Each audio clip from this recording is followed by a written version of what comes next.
Good morning and welcome to day 41. Just welcome. We're in Harriman State Park right now. It had an overgrown beginning. After a sort of haphazard morning, I've lost my mosquito netting, so It will be found. We'll find it in some of that stuff in the room. Left our trekking poles back at the hotel. Had to go back. And, we are slack packing again today. Yeah, it's been an interesting morning, but Harriman State Park, once we got past all the overgrowth, this is beautiful. It's very enchanted looking. At least right here, it's very pretty. But we will see what today holds. Planning on roughly 8 miles today. And if we can squeeze in some more, we will. And if we can, be nice to be able to get back to the hotel and maybe organize stuff before we plan the next phase, the next stop. Which tomorrow night we will not be in a hotel. No, probably be in a campsite or a shelter. So, but we're off. Happy trails. Happy trails.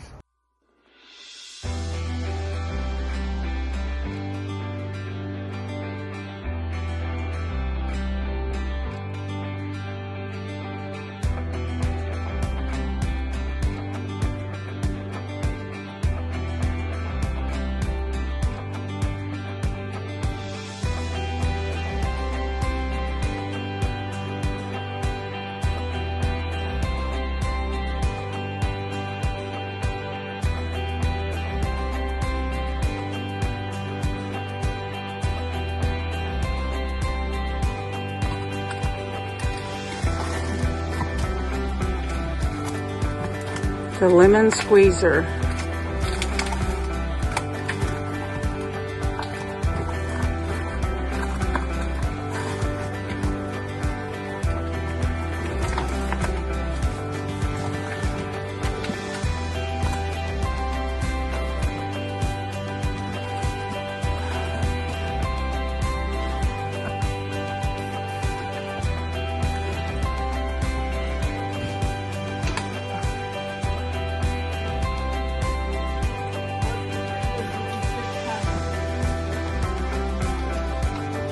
It's not as big as it normally is.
Good Closing evening. out day number 41. Boy, And today has been a eventful day. Eventful day. Yeah. Yep. Started by, we left the hotel, made a trip. We were supposed to be stopping to get breakfast on the way to the trailhead, but the driver forgot, so we had to come back. And then he started back to the trail, and we forgot our trekking poles, so we had to come back. So anyway, we finally made it to the trailhead of Harriman State Park, and it's a beautiful park. It is a beautiful park. Except for at the beginning. Yeah, the weeds were really overgrown, and plus the fact to not find maintained at the beginning. Appalachian Trail, you had to look for the blaze, but the blaze entering that section of the trail was overgrown on the main road. But if you went past the main road into a little parking area, you could actually see another blaze that went into the trail. And but the grass was pretty high, and it was pretty much mosquito and tick city.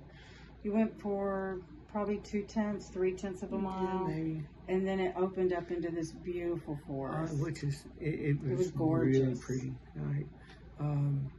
Deep greens. It was shaded. The tree canopy was probably about 30 to 50 feet above us, and it was wide open. It was really beautiful. Cool. And plus the fact for that stretch of the trail, it was really easy. It was, well, I shouldn't say really easy, but I mean, it wasn't as hard as some of the things that we've done. Today, we had some technical parts on today, and it was a good hike, but it was probably one of our easier hikes in the last 15 days. With the exception of the 3.7 miles. Lemon squeezer. Oh, yeah. So when you first got into the park, it was this forest, and then you got into a rocky area, and you got to what's called the Lemon Squeezer. And it's this narrow little place, and it gets tighter as you go in. It's at a slant. Yeah. And, I didn't have any trouble getting through. You didn't. You really didn't. Of course, it might have. You had a bigger pack on. It might have been because you had the little slack pack on instead of the full-blown Osprey that we normally would have. You had your Osprey on with less. And that was a game. We did slack pack today, and that was a game changer. It really is. And in fact, I would strongly recommend if the heat index is over around 100 and something, don't necessarily not do it, but be aware of that and sort of getting the weight off your back is huge. Yes, it was. It's huge. And once we got through the Lemon Squeezer, we had some more rocks to go through, and there was a climb that was very technical. But once you got past that, it opened up. Right. You're walking through forest areas, and then back up onto rock slabs, and then back into forest, and you're doing a lot of ups and down and ups and down. Oh yeah, they're called PUDs. Yeah. Pointless ups and downs. So we had a lot of PUDs. You could probably pointless ups and downs. That could be exaggerated by maybe some other words that we wouldn't talk about right here. But well, the PUDs, you go up and you do all this work to climb up, and you're expecting a view. But on a pointless up and down or a PUD, or you go up and there's nothing. Or you get up there on the top, you've made the effort to get up to the pointless up, and you look down and there's a blue blaze that's taking this little detour around what you just climbed. Yeah. Now that's just tacky. So after we finished those, we went to the Fingerboard Shelter, which was a cool shelter built by the CCC back in the 30s. And rock shelter, and we had lunch there. So after we had lunch, we hiked the pointless ups and downs, lots of them. But it was pretty. It was a pretty forest. And at the end of the hike, it was about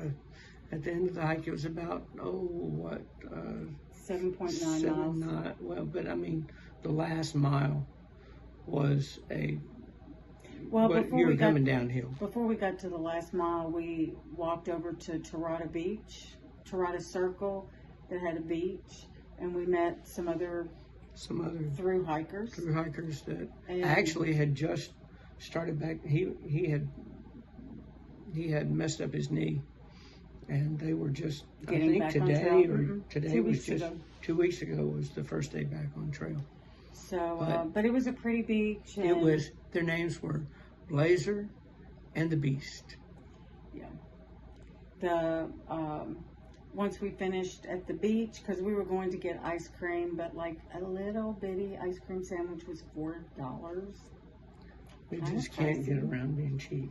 Yeah, so we got back on trail and finished our hike out at Seven Lakes Drive. Right. Got to where we thought was going to be our rendezvous with our shuttle driver, who only to find out that in that section of the park, which is basically all of the park, there is no cell service. None at all. So when we got down there, there was no way to contact the driver that we were ready to come up. So we actually ended up walking up the road. We could have gone back into the park and walked through the park for 2.5 miles right, to get to the beach, or walk 1 mile straight up the road, and it was uphill the whole way.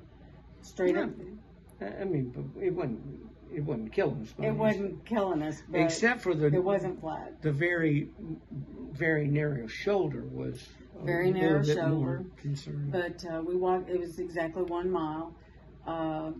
Then, because we knew we had been at the beach just a little bit earlier, and it has a payphone. So we thought, well, there's no cell service. We could at least make a cell phone call. This is funny. Well, so we didn't have any change on us. You really wanted that ice cream sandwich. Yeah, I got you. So I put a $5 bill in to get a $4 bottle of Gatorade. An expensive bottle of Gatorade, but it was good and cold. But it didn't give us quarters back. It gave us a silver dollar. Which doesn't really work. Well, but to be honest with you, the phone wasn't going to work anyway. Well, we didn't. So we went into the ranger station to see if anybody had change for $1, so we could use the payphone that was outside, that they have advertised everywhere. In emergency, dial this number. Well, you can't dial from your cell phone. The only thing you can do is use the payphone. We went to the payphone, and it didn't work. But yeah. But they let him. Finally, when we found out that the payphone wasn't going to work, I just looked at the ranger and says, "Can I borrow your phone?" And they were very gracious. They let him use their landline. Yeah. And then Rich came up and picked us up, brought us back to the hotel. And this is like the most bizarre part about today. Not that today didn't have some strange moments, but we got back to the hotel, and Repack was snoozing. We needed to be getting our packs ready for tomorrow because we're out of the hotel full packs tomorrow. But while he was snoozing and I was working on editing and getting things ready, the power went off. Well, it was off for a few minutes, and then everything came back on except for the air conditioner wasn't working. And the TV was buzzing. So I turned the TV off, and I checked the Wi-Fi on my phone, and the Wi-Fi wasn't working. So I tried on the air conditioner to get it to where it was just on fan only. We can run it on fan only, but zero air conditioning. Yeah, so it's pushing around cooler, moist air. And then Repack wanted to take a shower. He went in to take a shower. There's no water. Nope. So the bizarre part is I went out and we went and talked to the manager, and he's like, power's out everywhere. Don't know anything about it. Power's out everywhere. So any ideas on how long? Power's out everywhere. Don't know anything. So a couple of hours later, because that was around 4:30, a couple of hours later, I went out, and there was a gentleman that's here at the hotel out there, and I talked to him a little bit. We are the only room in the hotel that has power. And I'm not sure how that works. Even the lobby of the motel, even the owner of the hotel, no power. And they're saying that it's because of rolling blackouts, but I'm not. We have no idea. Really sure. Might have. But right now, had to do with something like a power bill. But right now it's 10 till 10, and the power's still out. And we're gonna wrap this up pretty quick, but we got to get all packed up for tomorrow. Yep. Lots happening. It's been an adventure. It has been. But we'll update you on how Tomorrow maybe interesting we'll have tonight some is. interesting news. So, happy trails. Happy trails.